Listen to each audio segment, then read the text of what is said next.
Bienvenidos. En la clase de hoy hablaremos sobre la gestación y comenzamos diciendo que los mamíferos domésticos son vivíparos, lo que quiere decir que el desarrollo embrionario ocurre dentro del útero, así también como el desarrollo fetal. Este periodo es denominado gestación o preñez, en el que ocurre la nutrición del feto en crecimiento y también hay adaptaciones maternas que son encaminadas para tal fin. La gestación puede definirse como el proceso de formación y desarrollo de un nuevo ser a nivel intrauterino. Esto ocurre luego de la fecundación, donde se desencadenan eventos fisiológicos y morfológicos a nivel embrionario y fetal, pero también a nivel uterino, para el mantenimiento de la misma. La gestación es el periodo que va desde la fecundación hasta el momento del parto y puede dividirse en tres etapas, como lo vemos en la lámina. La etapa número 1 es la etapa de cigoto, la cual comienza en el día 0 hasta el día 12. En ella se forma el blastocisto. Esta etapa comienza desde la ampolla de la trompa uterina, donde ocurrió la fecundación. El epitelio oviductal realiza movimientos ciliares gracias a las contracciones de la musculatura desde el oviducto hacia el útero, los cuales llevan al cigoto desde la trompa uterina al útero. En las diferentes especies, el embrión llega al útero en forma de blastocisto, a diferencia que en la perra y en la gata llega como una mórula.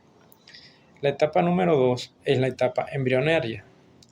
Una vez que el cigoto llega al útero, comienza la etapa uterina o embrionaria. Esta va desde el día 13 hasta el día 45, donde se forman los órganos. La tercera etapa es la etapa fetal. Esta va desde el día 45 hasta el momento del parto. Para que se dé el establecimiento de la gestación, debe ocurrir una serie de eventos que la mantienen, y esta sucede en tres etapas. La primera es el reconocimiento materno, la cual en los rumiantes, especialmente en los bovinos, ocurre entre el día 14 y el día 15 de la gestación, y en los ovinos ocurre entre el día 11 y el día 12. Esta etapa se da mediante señales moleculares que son producidas por el embrión, ya que éste secreta el interferón tau, lo cual tiene como función dar aviso a la madre que está presente a nivel uterino. El embrión también produce estrógenos, los cuales sirven para dar señal de reconocimiento materno de la gestación. Ambos se encargan de regular cómo ocurre la implantación en el cigoto, en el endometrio. El interferón tau actúa directamente en el endometrio, produciendo inhibición de la prostaglandina F2-alfa para evitar la lisis del cuerpo lúteo, haciendo que éste se mantenga y produzca altos niveles de progesterona, permitiendo la preparación uterina y el mantenimiento de la gestación. En la cerda ocurre entre los días 11 y 12 después de la ovulación. En ella ocurre una señal embrionaria para que se dé el reconocimiento materno, la cual es desencadenada por los estrógenos. El endometrio produce prostaglandina F2-alfa cuando no hay una gestación, y esta va dirigida a la circulación uterina a través de los mecanismos endocrinos para que llegue al cuerpo lúteo y de esta manera ocurra la luteólisis. Si hay presencia de embriones, estos van a producir alta contenido de estrógeno y la prostaglandina F2-alfa se va a la luz uterina, lo cual gracias a la cantidad de estrógeno y por mecanismos exocrinos impide la liberación de la prostaglandina F2-alfa a la circulación, para que así ésta quede secuestrada y se evite que llegue al cuerpo lúteo y no cause la luteólisis. Además de los estrógenos, el embrión también produce otros factores como son la prostaglandina E y el ácido lisofosfatídico, que son necesarios para el establecimiento de la gestación. La prostaglandina E provoca reducción de la producción de prostaglandina F2-alfa en el endometrio, lo cual favorece la contracción del miometrio para que ocurra la migración embrionaria. El ácido fosfatídico permite que se distribuyan adecuadamente los embriones a lo largo de los cuernos uterinos. En la perra necesariamente no hay un reconocimiento materno de la gestación, ya que el cuerpo lúteo normalmente tiene una vida media mayor a la duración de la gestación. los embriones migran a través del útero antes de la implantación, lo cual les favorece para el reconocimiento materno. En el caso de la yegua, los embriones deben estar rodeados de la cápsula embrionaria para migrar de 12 a 14 veces por día a través del útero entre los días 12 y 14 después de la ovulación. Esto debe ocurrir para poder distribuir el factor del reconocimiento materno. La segunda etapa del establecimiento de la gestación es la implantación. Esta no es más que un proceso en el que el embrión se une al endometrio materno y ocurre gradualmente en 5 fases. La primera es la eclosión del blastocisto en la zona pelúcida.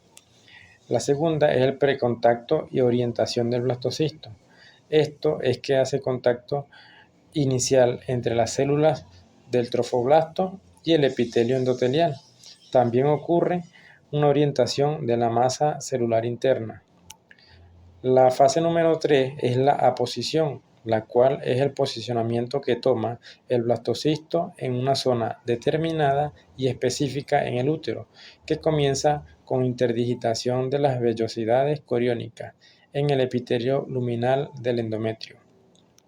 La fase número 4 es la adhesión. Esta requiere de un sistema de señalización que involucran glicoproteínas de adhesión, así como las integrinas, selectinas y galactinas, con sus respectivos ligandos en el epitelio luminal y el trofoblasto embrionario. Por último, la fase número 5 es la invasión endometrial. Esta depende del tipo de implantación, de placentación que puede tener la especie.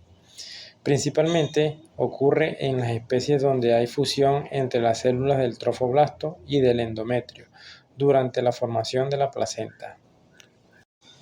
Podemos hablar ahora sobre la duración de la gestación en las diferentes especies, en el que la vaca tiene una duración en promedio en días de 282 días. La búfala tiene un promedio de duración de 310 días.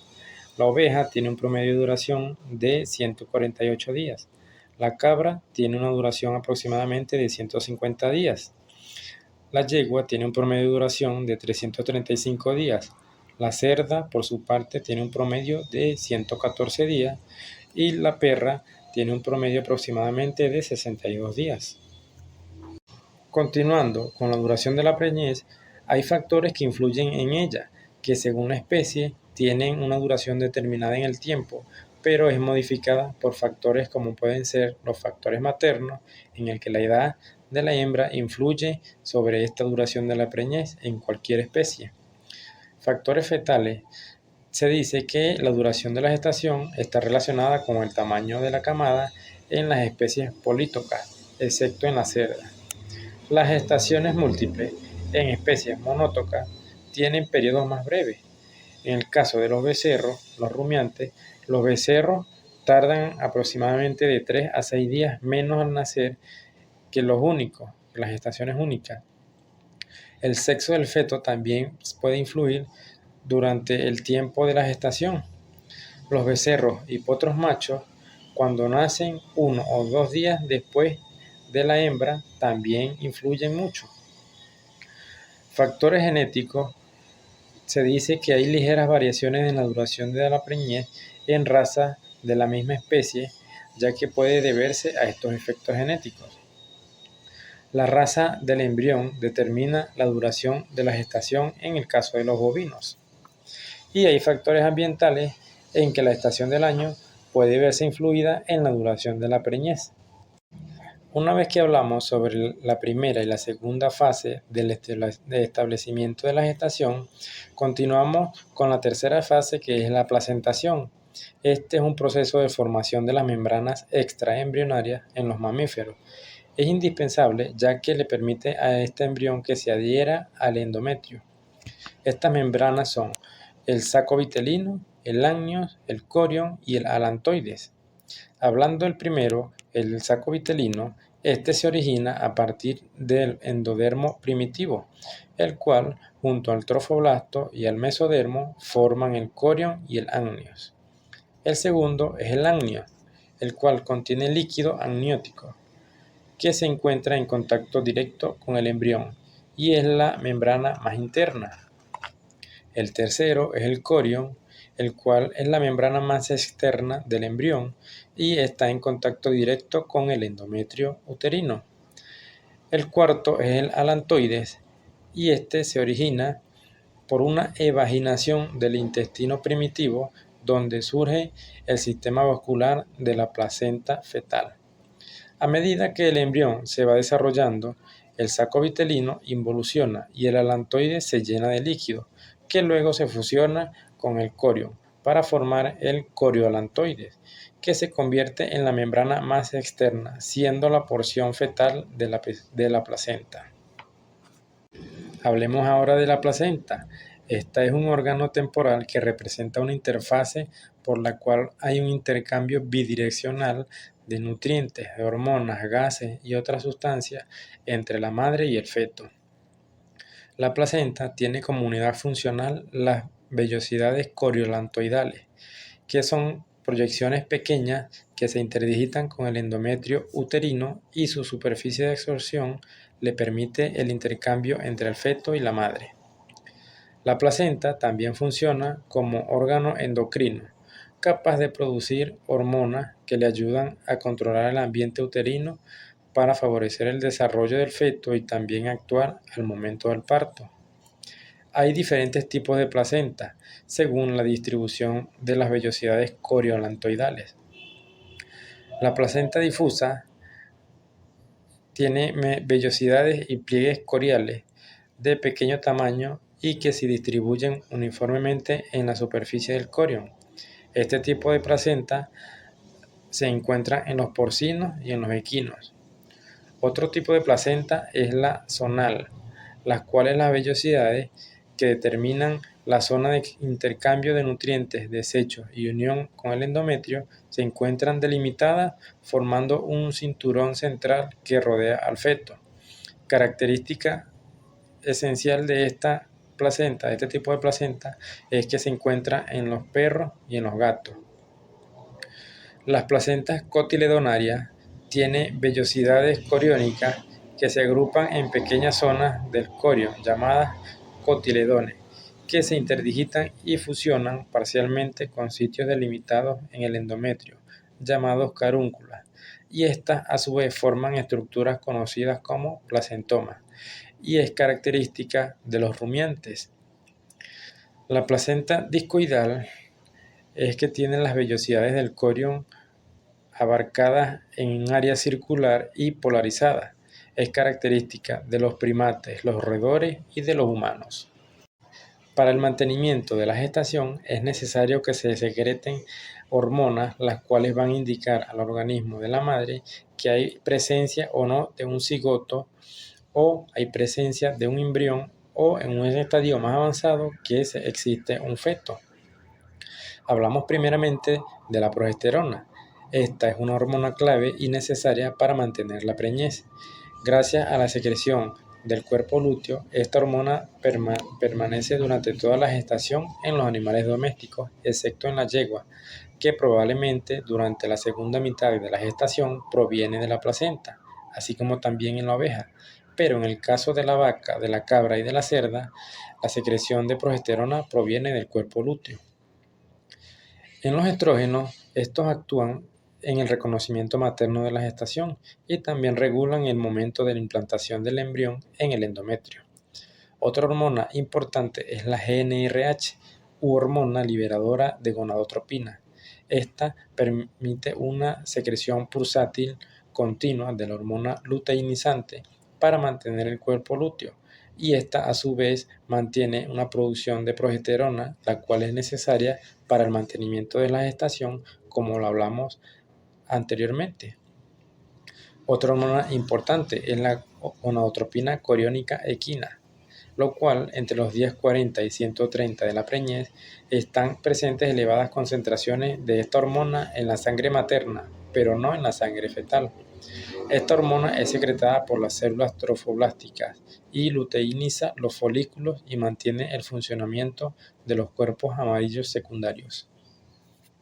Para continuar con la presentación vamos a hablar acerca de la fisiología materna de la gestación. Vamos a observar cambios en los órganos reproductivos. En cuanto a la vulva, durante la segunda mitad de la gestación ocurren cambios en esta misma.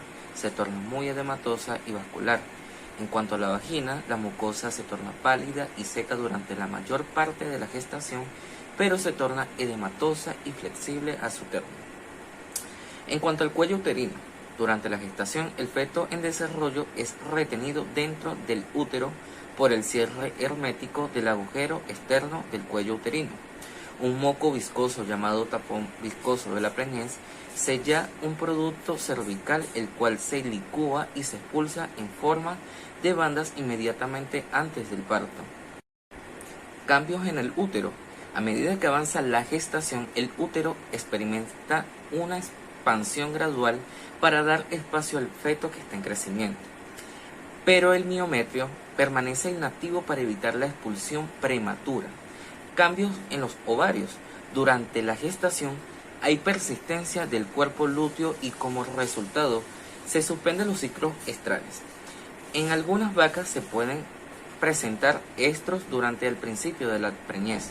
En las yeguas se desarrollan de 10 a 15 folículos entre los 15 y 150 días de la gestación, los cuales se luteinizan para formar cuerpos amarillos accesorios y se degenera hacia el séptimo mes. En cuanto a los ligamentos pélvicos, la relajación gradual de los ligamentos pélvicos ocurre en curso de la gestación, pero es más rápida al aproximarse el parto. La relajación es más notable en la vaca y en la oveja que en la misma yegua, y se relaciona con elevadas concentraciones de estrógenos al final de la preñez y la acción de la relaxina. La parte caudal del ligamento sacrociático es filiforme en la vaca no preñada, pero se vuelve más relajada y flácida cuando se acerca el parto. En cuanto a la circulación placentaria, en las placentas epiteliocordiales, la sangre materna no se mezcla con la sangre del feto. El suministro de sangre materna a la placenta deriva de las arterias y venas uterinas. Las arterias umbilicales llevan sangre del feto a la placenta y las venas umbilicales las llevan de la placenta al feto. Funciones de la placenta. Tenemos que la placenta constituye el tubo digestivo, los pulmones, los riñones, el hígado y las glándulas endocrinas del feto. Además también separa los organismos maternos y fetal, asegurando el desarrollo independiente del feto.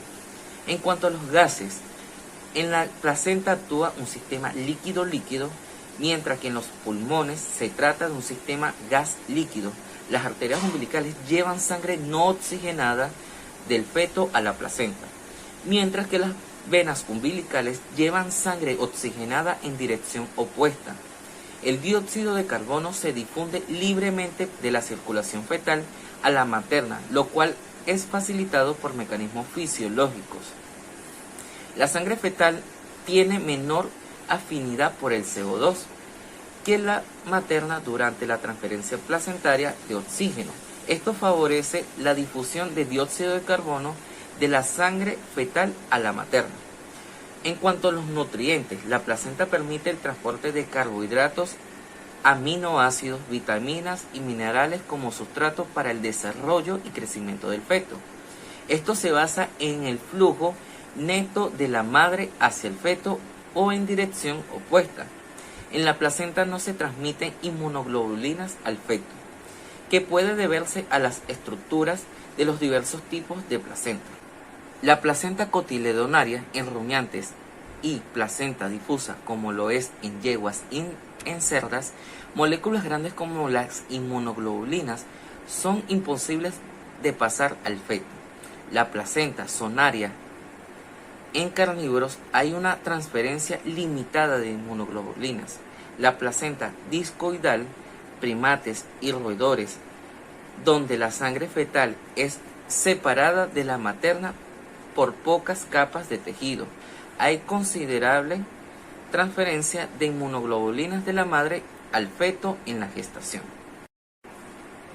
En cuanto a la fisiología fetal, el desarrollo prenatal de los animales domésticos puede dividirse en tres periodos principales, que son la etapa de cigoto, la etapa embrionaria y la etapa fetal.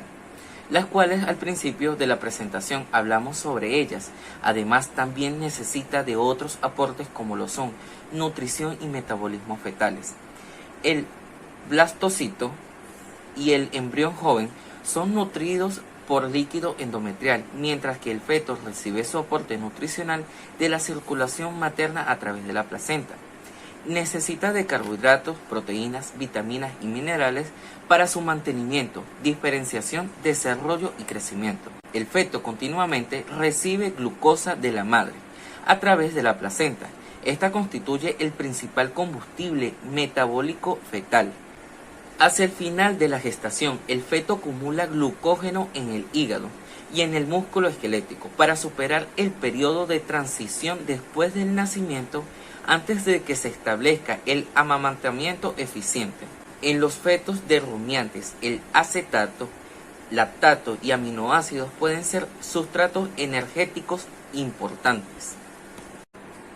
En cuanto al crecimiento fetal, al crecer el óvulo fecundado hasta el feto término, el embrión no solo aumenta de talla y peso, sino que también experimenta cambios de forma.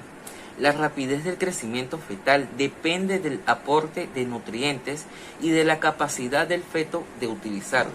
Existe una integración en el suministro de alimentos al feto, factores ambientales, la rapidez de división celular, factores genéticos y la velocidad de crecimiento.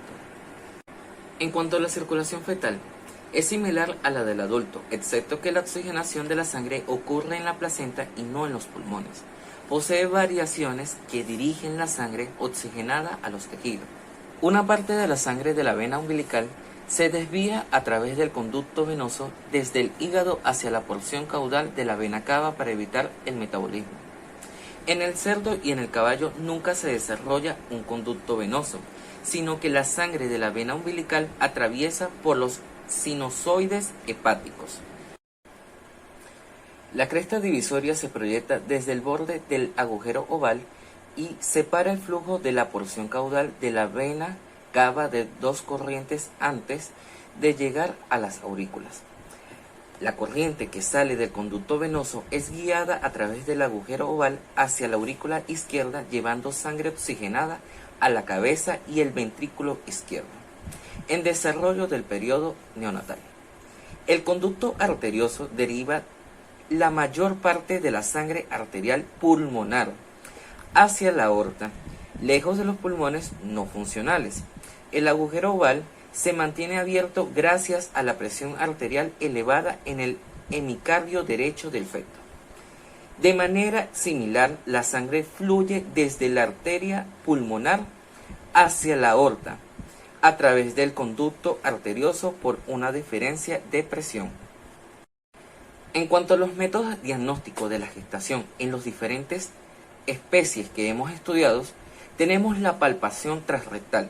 Este método es mayormente utilizado en grandes animales como lo son los bovinos, los equinos y podemos mencionar también a las búfalas. El ultrasonido es también llamada ecografía. Este método puede ser utilizado en cualquier especie animal para su diagnóstico. En cuanto a la radiografía, este método diagnóstico se utiliza principalmente en pequeños animales, como lo son las especies perras y gatas, teniendo en cuenta que se toma a último tercio de la gestación entre los 45 y 50 días de la misma para determinar cuánta es la cantidad de cachorros que están por venir y si tiene la madre la capacidad para el parto. En cuanto a las pruebas de laboratorio, hay prueba de progesterona que se utiliza principalmente en bovinos, la cual determina la concentración circulante de progesterona. La prueba de ELISA, esta se realiza a nivel de campo y determina la concentración de progesterona en la leche y en el plasma. El proceso es un poco... En cuanto a la prueba de ELISA, esta se realiza a nivel de campo y determina la concentración de progesterona en leche y en el plasma. Es poco utilizada debido a su alto costo de cada prueba.